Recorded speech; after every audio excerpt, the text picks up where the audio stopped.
From Connecticut Public Radio in Hartford, this is Seasoned. I'm Robyn Doyon-Aitken. When you think about farmers in New England, what do you picture? Well, most likely they're white. More than 98% of farmers in Connecticut are white. Coming up this hour, you'll meet two young Black farmers in Bridgeport trying to change the image of farming. Producer Tagan Engel tours Park City Harvest with farmers and entrepreneurs Richard Myers and Shawn Joseph. And later in the show, if you think Connecticut and wine country are words that don't belong in the same sentence, think again.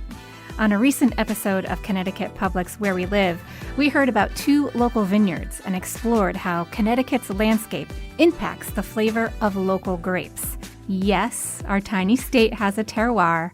But first, Tagan Engel gets a tour of Park City Harvest and talks with two farmers making a difference in the Bridgeport community. My name is Richard Myers. They call me Farmer Rich. My name is Shawn Joseph, also known as Farmer Shawn. I met up with farmers Rich and Shawn on their small farm in the Bridgeport-Trumbull area. In the backyard behind a small white house, they were hard at work tending the soil and the plants. I first met them at a Bridgeport farmers market where I bought their microgreens, oils, t-shirts, and their new book, Grow to Eat. I've long admired their work to uplift Black farmers in Connecticut. Plus, it's really not easy making a living from farming, but they're doing it. Standing between the garlic and the callaloo, I asked them how they got started in farming. Farmer Rich answered first.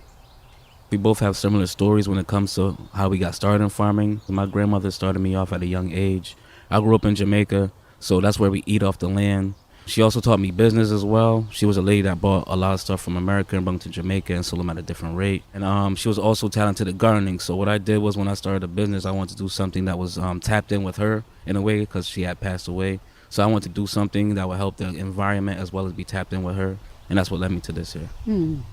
Similar to Rich, I got started off with my grandmother at age 7. We moved to a house where we finally had a yard. So after flipping over a patch of grass and also seeing seed go from, nothing there and then grown into a large plant, providing its produce, it looked like magic to me. And I still believe it is. And I just fell in love with it ever since. So I've just always dealt with plants in some way, shape, or form. And then years back, I was working at a cable company. We got laid off, and I decided I'd never go back inside and work a regular job again. So, I decided to get in touch with what I was passionate about, what I felt I can do every day, even if I didn't get paid for it. And that's what led to, the road of becoming a farmer and having a farm business. That's great.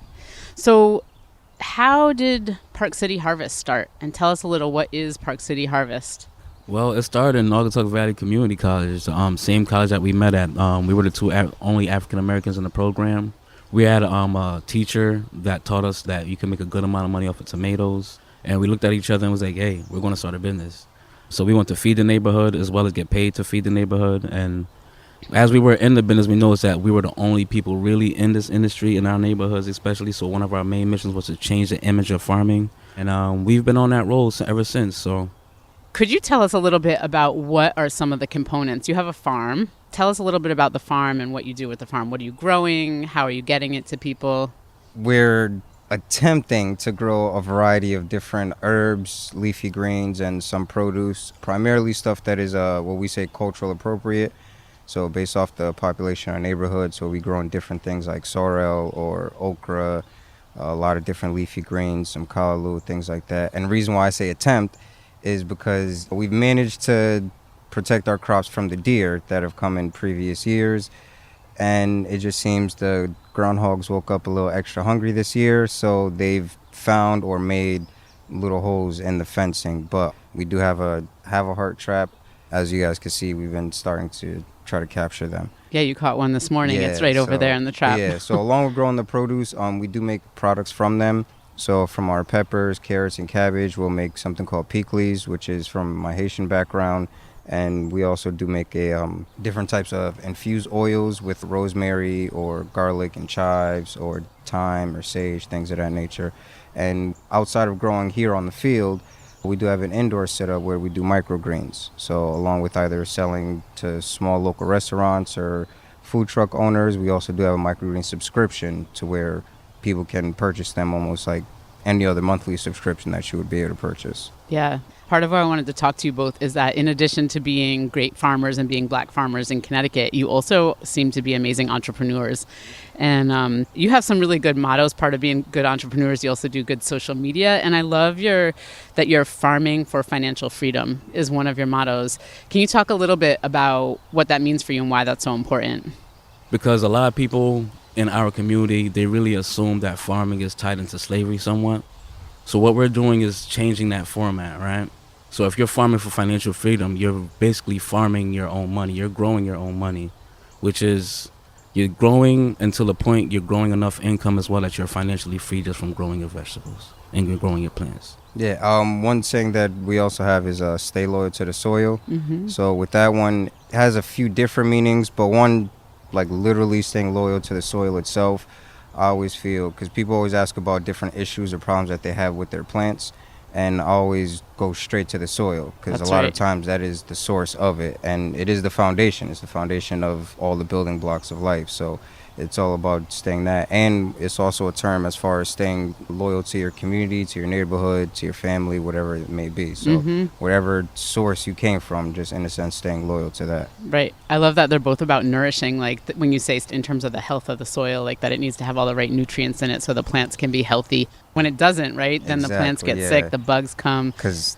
unlike us, plants didn't feel the need to develop technology to evolve or help them survive. So as long as they're provided with the right nutrients within the soil, they're going to do everything on their own, whether it be fighting off pests or diseases or recovering from any type of pest or disease, or even any physical damage, whether it be from wind, branch falling, somebody stepping on it, anything like that. So they're a lot smarter than us. They've been around a lot longer, and they'll only grow in the conditions that are correct for them. So in our case, being that we're farming, we have to create that environment. So but anywhere else in the wild, you're not going to see an orange tree growing in the middle of the woods in Connecticut because it knows it can't grow there.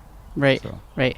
In terms of the financial freedom, I think you mentioned you have your CSA, your produce CSA in the growing season. CSAs, correct. You have your microgreens that is year-round, right? And then you have a whole bunch of products that are listed on your website. Correct. And then you also have, I think, a Patreon. Can you explain to folks what that is? Well, our Patreon is for people that really want to learn how to farm on a budget. So we do have Instagram, and we do have workshops for people that would like to learn how to farm on a budget, but for people that would like to hone in and know a little bit more how to start from nothing and then finally have your own farm, I would say go to our Patreon. Mm-hmm. So in terms of being connected with your community, I know that you just said is a really important part of what you do. You're in the Bridgeport community, right? So how do you think it affects folks in the Bridgeport community to be seeing the two of you as Black farmers feeding your community? From what we've seen over the years, I think it's definitely a positive impact. It's been a lot more agricultural based businesses that we've seen just in Bridgeport itself. Like Rich stated earlier, when we first started doing everything, as far as Black farmers, we felt all alone in it. We didn't know of anybody, we didn't see anybody anywhere. Everywhere we went, it was all just the same whitewashed faces. So what we've been doing, we've seen, an increase in the interest. I'm not sure if it's directly tied to us or not, but there have been a good amount of people that have come to us and said that they've started a garden because of us, or they've gotten interested into it, or they've started or joined different community gardens, things of that nature. So it's definitely a good feeling of knowing that what we set out to do, that it is being done. Mm-hmm. Yeah, I definitely know for a fact a good 3 agricultural businesses in Connecticut alone came up to us and said, we started our business because of you guys, as well as people that's outside of the agricultural business, just entrepreneurs in general, say, hey, you gave me the confidence to actually push myself to go ahead and go. So I love that part of it. I know you recently published a cookbook that is a grow to eat cookbook. Can you tell me a little bit about that? Yeah, so it's a growing kit as well as a cookbook. So it teaches you how to grow as well as how to cook the stuff that you grow. One of the main problems that we've seen at the farmers markets when we were there is that people will ask you either how to cook the vegetables grown or how to grow the stuff that we grow at the farmers markets. So what we did was come up with a book that combined the two, and that came up with the book Grow to Eat. So you can grow exactly what you would like and know exactly how to cook it and preserve it for yourself. Yeah, I really enjoy the cookbook. It's really easy to follow, and I love that you have, how to grow like tomatoes, eggplant, collards, different things, and then right after it you have a bunch of recipes, and they're different, right? Like on tomatoes, you have like tomato paste, you have tomato kind of salsa for you can put on toast and different things like that. I love that you mix the growing and cooking part together, because I think sometimes it's hard for people to bridge that gap. So I like that you did that for them. Yeah, there was a gap and there was a hole that we seen that needed to be filled. Yeah. That's wonderful. As you know, only 1.3% of farmers in the United States are black. Correct. And that is largely due to the fact that the U.S. government has intentionally stolen land back from black farmers over the years through really unjust practices. And you all are doing it. You're farming here in Connecticut, which is the land here is super expensive, hard to access. So access to land is one of the hugest barriers for people wanting to get back into farming. And you sort of have a cool setup here. Can you tell us a little about like how did you get access to this land? And well, when we first started off with Park City Harvest, we were literally spread too thin. We were all over the city in every community garden. We had plots over at Rich's house. We had a plot in a few of my aunt's backyards. And it just became more and more difficult as the season would go on, getting to each site, making sure everything was maintained. And then, of course, there were still animal issues everywhere. And we didn't have the funding to be able to put up fencing or traps or everything like that all over town. So through trying to just, in a sense, to start crowdsourcing to build up funds to purchase or lease some land, the property owner here, she saw that through our social media and she reached out and she said, hey, I have, this large plot of land here. You guys would be free to use it however you want. And then a little backstory on that, her grandfather used to farm on this land here. And what he would do in like an old world way is everything that he would harvest, he would just fill up his pickup truck and drive up and down the road passing out produce. So her vision, she just wanted to see the land turn back into doing something like that. So she saw what we were doing, saw our mission, and she was all for it. So we came to an agreement, settled on a lease that was affordable and equitable for her as well. We've been here ever since. This is our third or fourth season out here for doing this. That's great. So I wonder, since we're standing in the middle of your farm and there's different stuff growing, could you maybe take us for a walk a little bit to see what's growing on your farm? So around the whole border of the farm, first of all, we have flowers. So we have marigolds, we have edible sunflowers, as well as just floral sunflowers. As you come over here, we have a bunch of array of hot peppers, different varieties. We're both from the West Indian culture and the African diaspora, so we love hot peppers. And it's about 5 different hot peppers here. We have some arugula. We have lavender right here. What are you doing with the lavender? We also make tea mixes as well as scent burners, like incense type thing. So you can make it with natural lavender. You can make it with like natural sage and natural herbs and tie them together. And once they fully dry, you can use them as an incense so the house smells amazing. We do also grow rosemary and sage as well and lemongrass. So we would bundle those together and that would make the smudge sticks or incense sticks that he was talking about. And I personally use the combination of our lemon balm we grow, the lemongrass, sage, and some rosemary, and I use that as a hair rinse as well. Before we jump away from the flowers, can you explain why did you choose marigold flowers? What do they do for the ecosystem of your garden? Well, we also have a few beehives that were installed from here. So there's a friend of ours who were getting bees. They needed somewhere to put them, and as well, we made some friends with people from the honeybee project that they needed spaces to put their bees as well. So along with giving the bees a source of food, it does help with attracting other pollinators, and as well it does help with keeping certain pests or insects not necessarily away from the plants, but they act almost as a trap crop to where it would attract them to the marigolds versus anything else that we would plant. And I got a problem, and I'm just an addict for flowers. So Word. the more space that I have to put them, I definitely will. Yeah, we can't forget the beauty of the farming too. Absolutely. Exactly. So that's the reason for the marigolds, and then the sunflowers. Again, is just something that we know once they are in bloom, they'll last for a long time, and they'll give all the pollinators a source of food to come in and to visit all the other plants in the garden. Although they're not perennial, but due to the birds, and I haven't seen any out here, but possibly squirrels, they'll replant and spread them out for us. And that way, when they do germinate next season. All we need to do, if need be, is just relocate them. Mm-hmm. Yeah, they produce so many seeds, they just pop up again. Yes. So let's take a walk down here and see what else is growing over here. This first few sections here, we have our peppers, and then we also have some arugula going on as well. And then right after that, we have our garlic patch, which is we'll be coming to harvest the actual garlic scapes off of them. And then right behind you here in this section, we have the callaloo. The best way I always describe it to people, it's like it's a Jamaican spinach in a sense. And then right behind that, in these two trellis areas, we have some cucumbers and then some snap peas, which are cucumbers. We did get them in a little too early, so the cold weather has kind of been slowing them down a little bit. And with our snap peas, Mr. Groundhog decided to come and make a snack out of them. As soon as they were approaching a size where they'd start flowering, he came in and ate every last bit of it. So it's a rough part of farming. Yes, it is. So hopefully the weather does warm up a little bit. We do have some new seeds in there, so they'll germinate a little faster. But we have all of that set there. And then on the other half of the field over there, some cilantro, which he ate as well, and then along with some lettuce and things like that. Oh, man. Which he ate as well. Yeah. This is why you have these other products, relentless. right? Yeah, this is why we had other products. We needed something immediately to grow in the midst of us waiting or trying to gain the finance to put the fence up. So that's why we switched over into growing a lot of different herbs and things like that, or just plants that they wouldn't eat because the deer would also come through, but we noticed they wouldn't eat any of the hot peppers or anything like that. So we kind of just figured it out and found things that we would still be able to accomplish without, too much harm. Agreed.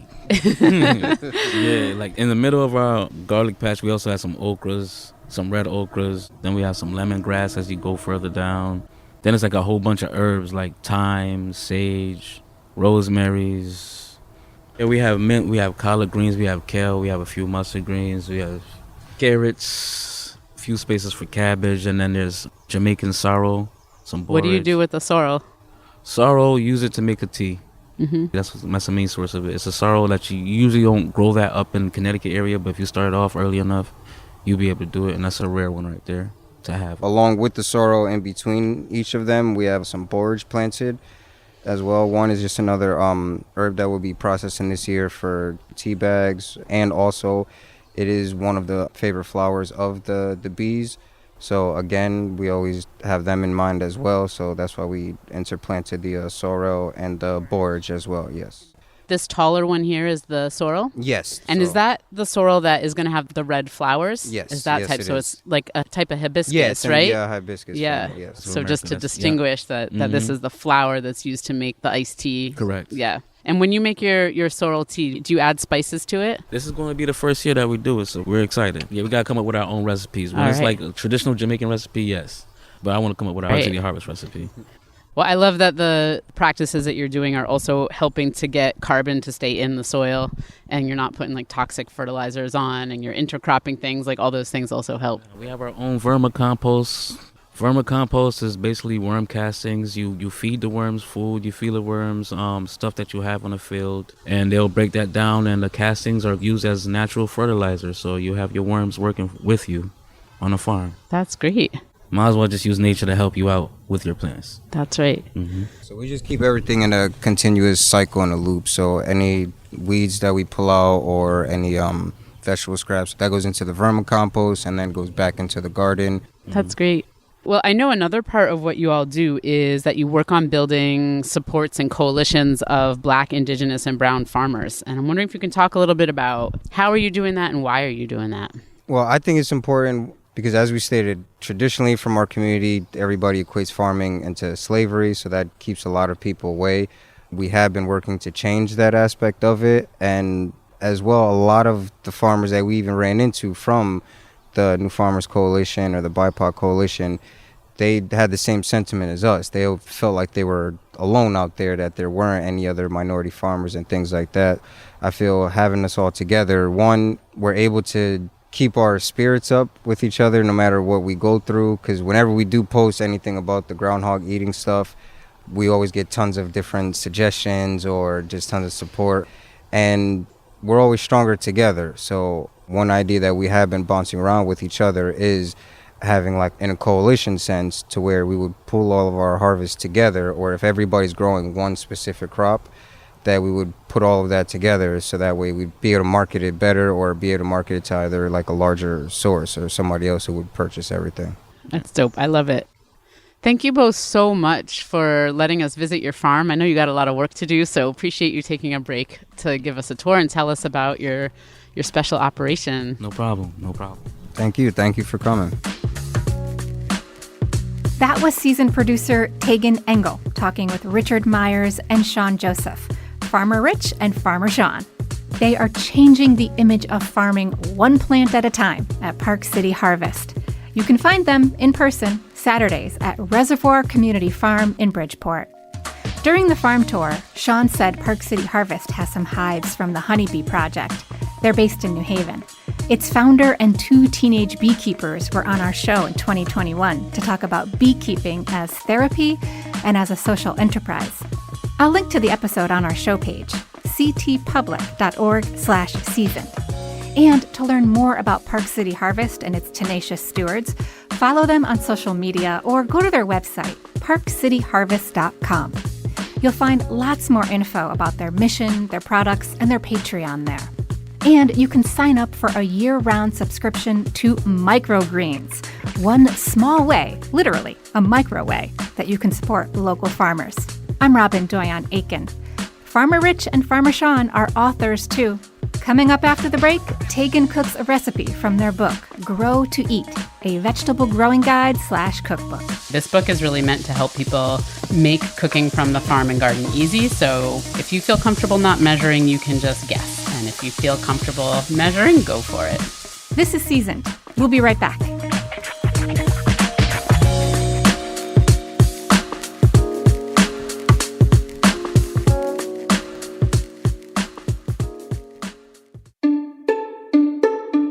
Welcome back to Seasoned, everyone. I'm Robyn Doyon-Aitken. You just heard producer Tagan Engel talk with urban farmers and entrepreneurs Richard Myers and Shawn Joseph. They graduated from Naugatuck Community College with horticulture degrees, and they're passionate not only about organic farming, but also empowering their community through farming. Aside from everything they do at Park City Harvest, Rich and Shawn are authors too. Their first book is Grow to Eat. Being the cookbook-loving chef that she is, Tagan, of course, wanted to cook something from the book. And Tommy, her teenager, pops in to help as well. Tagan takes it from here. After flipping through their beautiful book, which has tons of great tips on growing and cooking veggies, I'm really inspired to get in the kitchen and cook up something warm as the weather's getting cold outside. The eggplant goulash recipe looks great, and I can use up some of the tomatoes I still have from the garden. I'm in my kitchen, and I'm going to walk you through how I make this recipe and some of the fun things that you can do with it. It's super versatile. Eggplant goulash is an Eastern European dish, and there's similar recipes like this that are cooked in cultures all around the world. The point of this cookbook is really to get us cooking from the garden and the farm and to make it really easy. So this is a great recipe for us to start with. First, we're going to take our eggplant and we're going to cut it up into 1-inch pieces.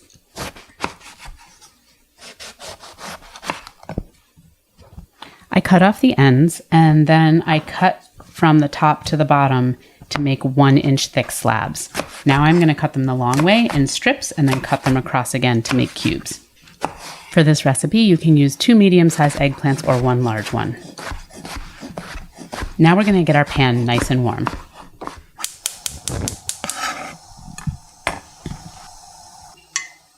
Once the pan is hot, we're going to add some oil, about 2 tablespoons. Now we're going to add our eggplant to the pan and add some salt as well. The salt is going to help draw the moisture out of the eggplant and get the dish cooking well.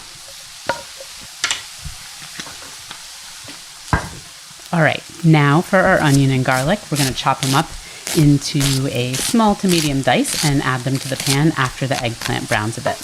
I'm also going to stir my eggplant as it's going so that it doesn't burn. Once the eggplant has browned a little bit, we can add our onions and our garlic. This recipe calls for 2 cloves of garlic, but I really love garlic, so I'm using 4.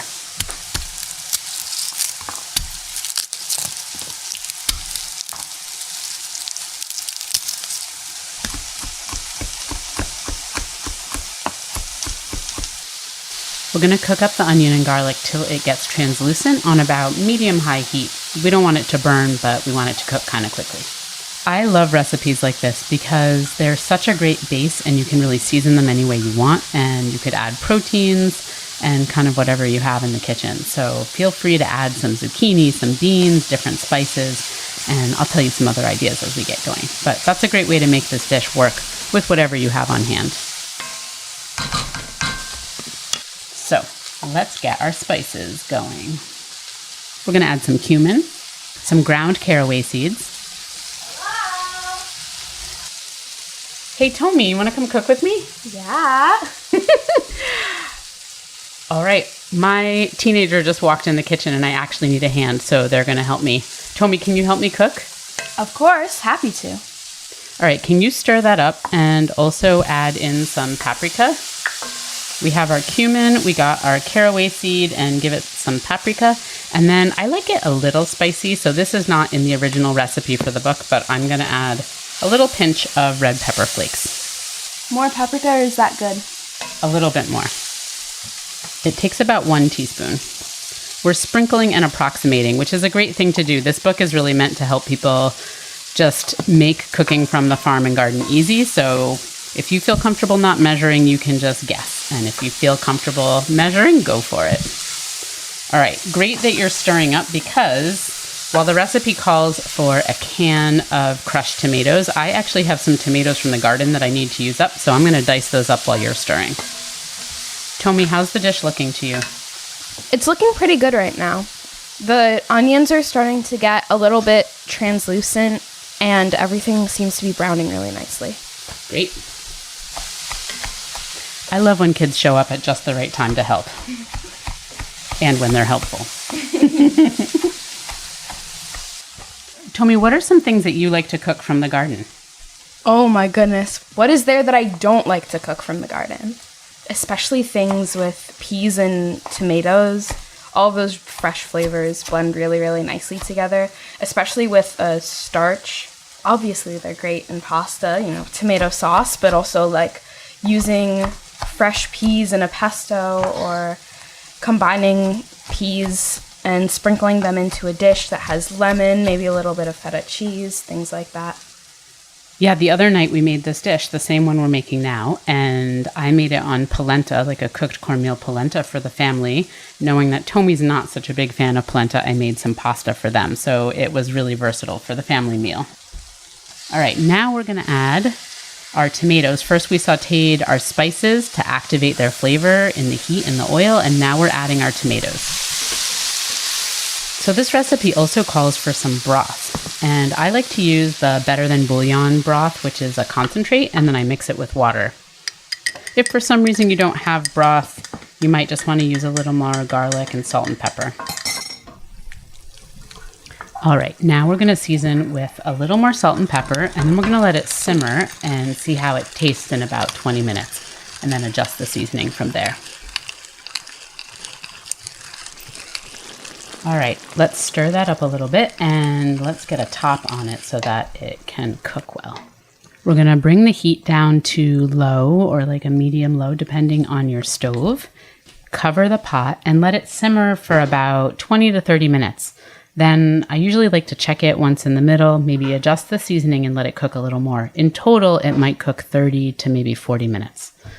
One thing that I love to do is to add white beans to this dish. Chickpeas could also be great, and if you would prefer to put meat in, you could put any meat of your choice in and let it simmer in the sauce as it's cooking. By adding protein, you make this basically a one-pot meal, and you can serve it up with any starch that you like, or skip the starch and serve it as a delicious stew. While the dish is simmering, I'll share that I really love adding different seasoning to this dish. So today I seasoned it as it is in the cookbook with cumin, caraway, and paprika, a little pepper. Sometimes I like to take it in an Italian direction, and you could add some thyme, some basil, rosemary, oregano, or even some fennel seed. If you like, you could also do a kind of North African seasoning, add some cinnamon, some clove, keep the cumin, maybe add some coriander and some spices like that. Really can take it in any direction to reflect whatever culture you're from or whatever culture's food you feel like eating that night and whatever you have in your house. The book is really fun. I'm enjoying seeing their recipes and reminding me to cook some things that maybe I've forgotten about that I used to cook from the garden, or get inspired about some of the things that they cook, like the pickles from Haiti, even just their regular pickles, how they cook up their greens. They have a great recipe for greens with eggs cooked in it, which is great. It sort of reminds me of shakshuka, which is a Middle Eastern dish that I grew up eating, but this is a green version. So just some really wonderful, inspiring things. And it makes it feel a little more special to me to cook this recipe out of their book, not just out of my own head or out of some cookbook from some famous person who lives far away. This is one from right in my backyard, and I'm just so grateful. It makes feeding my family this food and my community this food feel all the more nourishing. And hopefully you can get your teens, your kids cooking with you in the kitchen, even if they just drop in for a few minutes. That was producer Tagan Engel cooking in her kitchen. Grow to Eat, the vegetable growing guide / cookbook by Richard Myers and Shawn Joseph, is available on their website, parkcityharvest.com. I'm Robyn Doyon-Aitken. Coming up after the break, when you think of all the wonderful local things we grow in the state, do you immediately think of grapes? Wine? Probably not, but you should. There's a nice blend of hybrid grapes, and depending on what you're used to tasting, you may go, oh, wow, that's different. You're listening to Seasoned on Connecticut Public Radio. We'll be right back.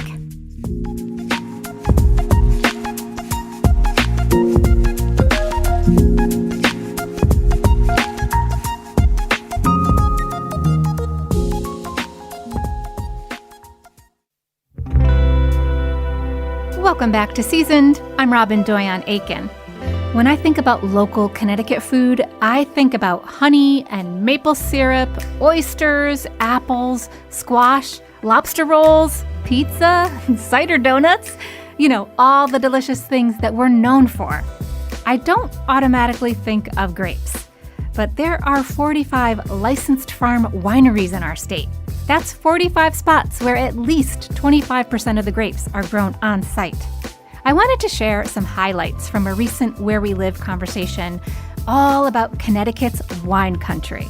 Did you know we have a very distinct terroir here? That's just a fancy word for the many things that give a wine its distinct flavor. Think soil, climate, salty air along the coast, things like that. Where We Live host Catherine Shen spoke with Alice Firing, a journalist and author of a newsletter about natural wine, and friend of the show, Leanne Griffin. She's the food and consumer reporter at Hearst, Connecticut. Plus, we'll hear from a local winery owner and manager. Here's Leanne explaining what makes farm wineries in Connecticut unique. Farm wineries here are growing, like you said, using 25% of their own estate grapes. They're growing on the premises. They have their own vines. They are sometimes bringing in grapes from other parts of the country to sort of highlight or boost their production. But in almost every case, you're going to get estate wine made on the premises from those grapes in Connecticut. We come across this word terroir a lot. Can you tell us why is that such an important part of this conversation, especially when we're thinking about all of the microclimates here in New England? There are several kinds of wine. One is just a wine to drink, and another one is a wine of place that really expresses, much the way an artist would look at a landscape and try to interpret that. A winemaker who is growing their own grapes really will look at that landscape and try to express the soil, the rocks beneath the soil, the climate, and basically that snapshot. So terroir would be, for me, is where the human hand meets art, science, nature. It's very metaphoric, so you just run with it. No, I was going to say I love it because it feels very much like poetry in a bottle, what you're just describing. Yeah, and you know it when you taste it, and not every wine can do that to you. It's impossible. So sometimes just a good drink is good enough. I have to be honest, I was surprised to hear that there's such a huge wine culture here in New England and in Connecticut. And so, Leanne, I want to ask you, how would you characterize Connecticut in this context? Is agritourism really at the heart of it? Yeah, I think what is so interesting about Connecticut is that it's such a small state, but there are so many different microclimates within it that do affect the wine. You've got wineries in literally every corner of Connecticut. So you've got the Litchfield Hills wineries who probably deal with colder weather at higher elevations. And then you have wine from wineries down on the coast, kind of taking in the salt air from Long Island Sound, and that impacts how they're grown too. So really, you're getting very different experiences at every winery in the state. And I think that's, as a person who covers food and wine and as a consumer who goes to these wineries, has been really interesting to me because it's almost like you get to know the state that way.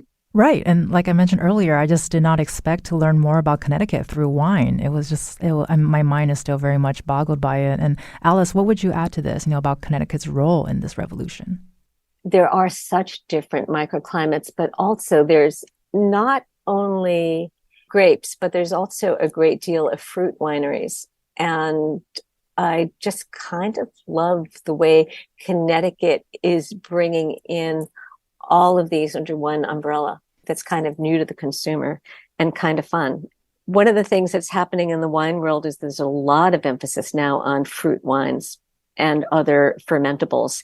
And Connecticut could just glom right onto that. We've been talking about vineyards here and how it's grown, but what are the flavors of New England? How would you describe them, and how does that change region to region?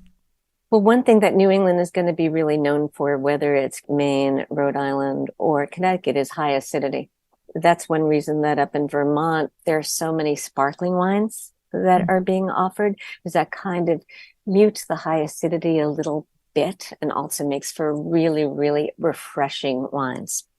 That's front and center, the refreshment quality. And like nice, like bright acidity. Sounds very nice for a summer season. Perfect. And Leanne, how would you describe the flavors of Connecticut? Some of the grapes that are grown here are certainly geared toward a colder climate. So there are things like Cayuga and grapes that are grown in the Finger Lakes region, other things that can handle extreme cold. So a lot of the wines I am familiar with Connecticut wineries are ones that are hardy grapes that can handle that cold. Sometimes you taste a little more of a Chardonnay, you taste more of a sweetness to it. I think high acidity is probably accurate from what Alice has said. There are a lot of lighter reds, maybe not as many rich Cabernet Sauvignons, because that would be a grape that would grow better in a West Coast climate. There's a lot of variety, but I do associate Connecticut with the colder weather grapes. Yeah, I think that people coming to Connecticut and New England who are expecting European-like flavors, even California flavors, they've got to widen their perspective. And these are going to be wines of refreshment. Also, while there is some vinifera grown in Connecticut, there's a nice blend of hybrid grapes. And depending on what you're used to tasting, you may go, oh, wow, that's different. It is an opportunity for really to broaden one's sense of domestic winemaking and what that tastes like. Since we're talking about regions and how climate impacts and thinking about Long Island Sound and the Connecticut River, how does that factor in, Leanne? Is salinity a flavor picked up towards the coast? I think so. I think I would say my palate may not be as experienced as Alice's, so she might be able to pick that up on her own. But I do think that I have heard winemakers on the coast say that the salinity and the winds, the proximity to Long Island Sound does factor into their viticultural area. And joining the conversation to discuss farm vineyard operations around where we live is Ryan Winiarski, who's the owner of Priam Vineyards, and Patty Rowan, who is the winery manager at Hopkins Vineyard in Warren. So, Patty, we want to start with you. We know Hopkins Vineyards is a family-owned and operated vineyard here in Connecticut. Can you tell us a little bit about the history behind this gem that's located in Litchfield? Absolutely. We are actually the second oldest winery, and we're very proud of our history here. We actually grow 95% of our grapes here, and we're very proud of that. The only wines we don't grow for is fruit wines, and then we have one wine that we outsource the juice for simply because of the popularity of the wine.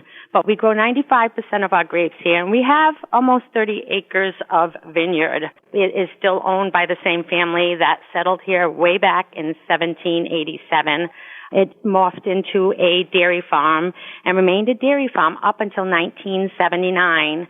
Bill Hopkins, who still lives on the property, decided in 1979 to take a big risk when no one else is doing it, and he wanted to start growing a vineyard. He was winemaking as a hobby. Everyone told him he was maybe a little crazy for thinking that way, but I think he proved everybody wrong, looking at the wine industry and the popularity of wineries in Connecticut today. I think he kind of saw the future. Well, and I think winemakers seems to be really intense risk takers as well. So, I mean, congratulations on that history, Patty. That sounds amazing. And can you describe the region you're in a bit and how that influences the flavors in your wines? We are in the Litchfield Hills. You know, our climate varies a lot here. Right now, it's raining like crazy, and rain isn't always good for us. Our grapes tend to really excel when it's drier out. You know, we grow more whites than reds here. We do have a couple of reds that we're really known well for, and they're hardy reds.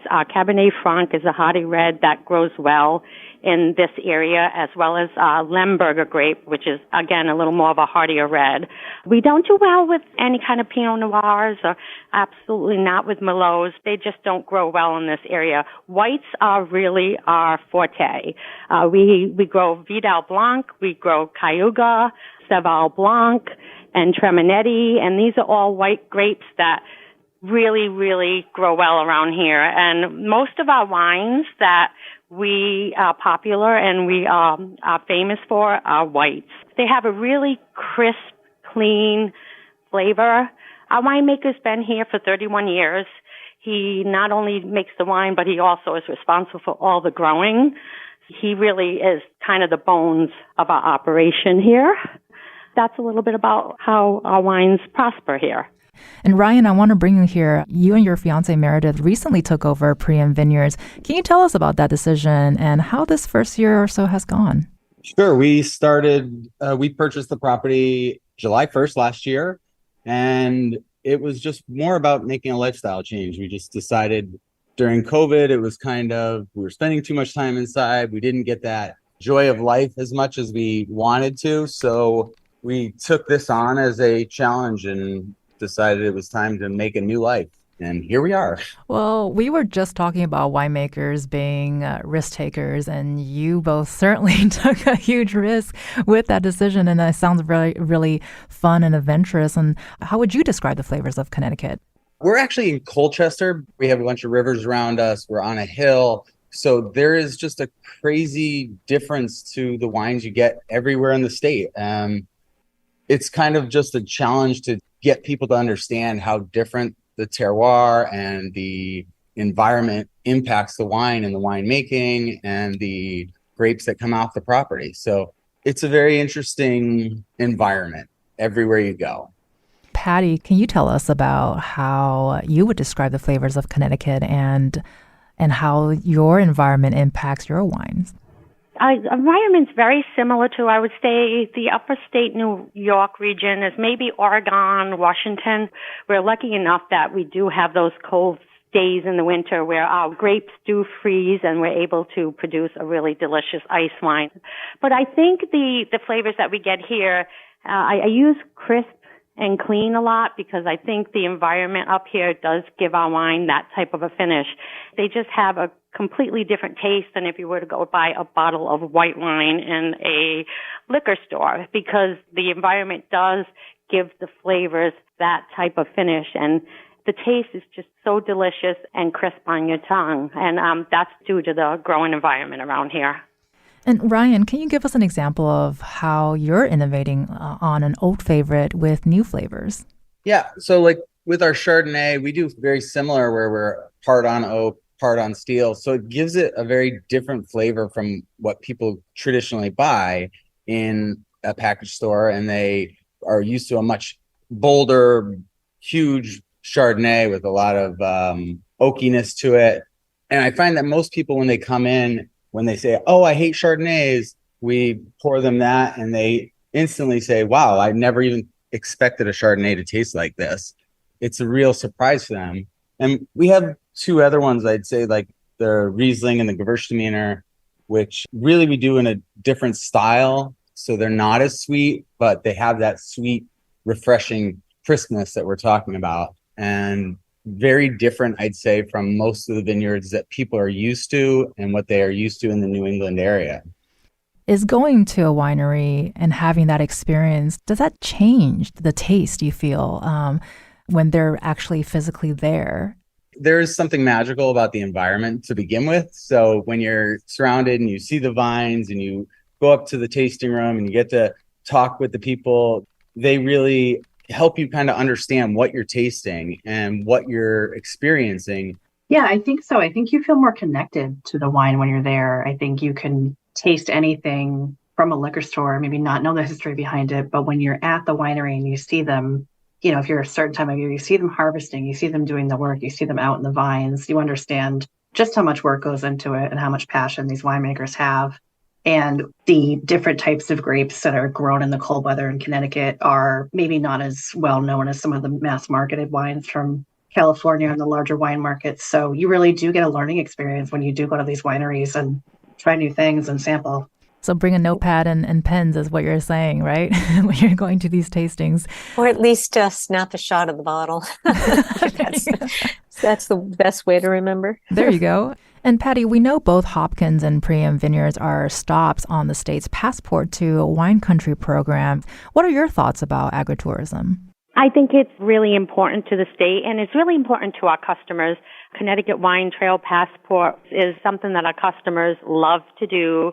They take it very seriously, visiting the wineries and making sure they get their stamp and having a little piece of the winery to take along with them when they leave. And not only that, but every winery just has its own little story. There's something special about all of us, and we all have a different story, so to speak. Well, I really love this idea of special stories all bottled up in wines. And you've been listening to Ryan Winiarski with Priam Vineyards. Thank you so much for being with us today. And Patty Rowan, who is the winery manager at Hopkins Vineyard in Warren. You've also been hearing from Alice Firing and Leanne Griffin with Hearst, Connecticut. Thank you for being with us. That was Where We Live's host, Catherine Shen. You can get more information about the Passport to Wine Country program at ctwinecountry.com. And you can listen to the complete episode on ctpublic.org/wherewelive. It's worth a listen, especially if you want to hear from the state's Commissioner of Agriculture. He was a guest, too. Spotlights like this are something I plan to do as the new host of Seasoned. I'm always making discoveries and looking for good stories about food and farms to share with you. And we want to hear from you, too. In fact, we've got an episode coming up highlighting great ice cream in the state. Send us a voice memo shouting out your favorite local ice cream shop and why you love it. Email it to seasoned@ctpublic.org. I'm Robyn Doyon-Aitken. Seasoned is produced by me and Catie Talarski, Meg Dalton, Katrice Claudio, Stephanie Stender, Tagan Engel, Meg Fitzgerald, Sabrina Herrera. Special thanks today to Katie Pellico, one of the producers of Where We Live. To keep up with the latest on Seasoned, follow at CT Public on Facebook, Instagram, and TikTok, and we're at WNPR on X, formerly Twitter. Catch this and past episodes of Seasoned wherever you get your podcasts, and subscribe so you never miss an episode.